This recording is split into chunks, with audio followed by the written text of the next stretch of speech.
Welcome to doctor Maithili's music therapy channel. இன்றைய பதிவிலையும் diet நம்மளுடைய ஐம்புலன்களுக்கு மெய்வாய் கண் மூக்கு செவி அப்படின்னு சொன்னால் இவை அனைத்திற்கும் ஒன்றொன்றாக தனித்தனியாக இல்லை மொத்தமாக சேர்த்து இவர்களுக்கு என்ன எந்த விதத்தில் நம்ம கட்டுப்பாடு அனுசரிக்க முடியும், உறுதிப்பாடு, அதாவது சில தேவையானவைகளை மட்டும் பயன்படுத்தி கொள்வதற்கு அந்த உறுதியை எங்கே நாம் கடைபிடிக்க இயலும் என்பதை பற்றி இந்த பதிவில் நம்ம பார்க்கலாம். சாதாரணமாக நம்மளுக்கு எல்லாருக்குமே தெரியும், டயட்னு சொன்னால் ஆகார விஷயத்தில் ஆரோக்கியத்துக்கு தொடர்புடையதாக இருக்கக்கூடியது. உணவு வகைகள் சில இடத்துல என்ன பண்ணோம், கட்டுப்பாடு இருக்க வேண்டும்.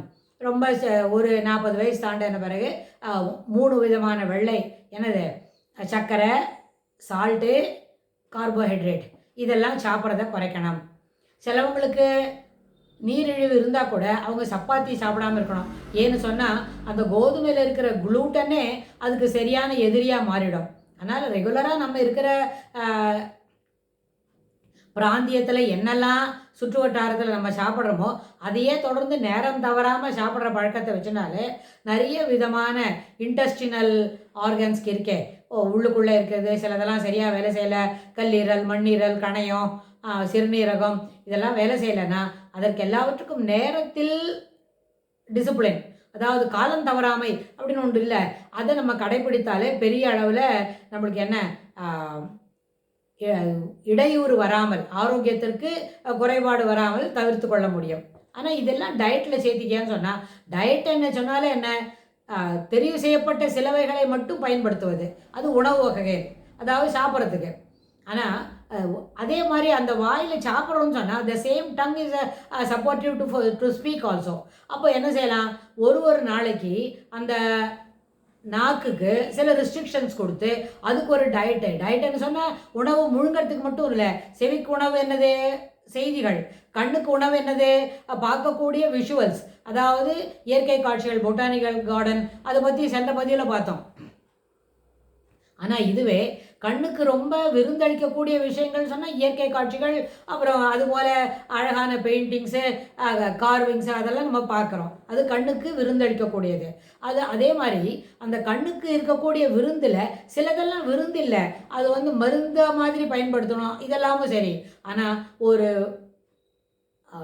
தவிர்க்கக்கூடியதை நம்ம தொடர்ந்து பார்த்துக்கிட்டே இருக்கோம். அதாவது ஏற்புடையது அன்று, இதை நம்ம கண்ணால் பார்க்கவே கூடாது அப்படின்னு சொன்னால் அதெல்லாம் என்ன பண்ணணும், தவிர்த்து விட வேண்டும். அதில் என்ன தவிர்க்கலாம் என்று சொன்னால், இந்த டெரர் அளவுக்கு காட்டக்கூடியது, அப்புறம் வன்முறைகளை பார்க்கக்கூடியது, அதுபோல் இருக்கிறதுலாம் என்ன பண்ணிடலாம், இயற்கை பேரழிவு, சீற்றம், அதெல்லாம் பார்க்கறத தவிர்க்கலாம். பார்த்தா தெரிஞ்சுக்கிறோம் தானே சொன்னால் கூட அதுபோல் ஒன்று இருக்குதுன்னு பார்த்து படிச்சுட்டா போகிறோம். ஆனால் அது நிஜமாக ஒரு விஷுவல்ல, அதாவது வீடியோ மூலமாகவோ அது இயற்கையினுடைய சீற்றத்தை நேராகவோ நின்று கவனிப்பது தவிர்த்து கொள்ளலாம். ஏன்னா அது சரியான அளவுக்கு டயட் இல்லை, அது ஒரு வேண்டாத உணவு கண்ணுக்கு. அது ஒரு இப்போ சமுதிரம் ஊருக்குள்ளே வரா மாதிரி ஒரு இது இருக்குது. ஒரு என்றைக்கோ ஒரு நாளைக்கு அலை அதனோட கட்டுப்பாடை தாண்டி ஊருக்குள்ளே வருதுன்னு வைங்க, அது அங்கே நின்று பார்க்க வேண்டாம்.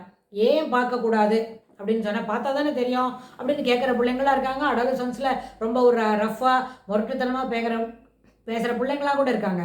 ஆனால் அவ்வாறு ஒரு நிகழ்ச்சி, ஒரு அழிவை காட்டக்கூடிய ஒரு நிகழ்ச்சியை நம்ம பார்த்துட்டோம்னு வைங்களேன், மனம் அதற்கு அதுலேருந்து வெளியில் வரத்துக்கு ரொம்ப கஷ்டப்படும்.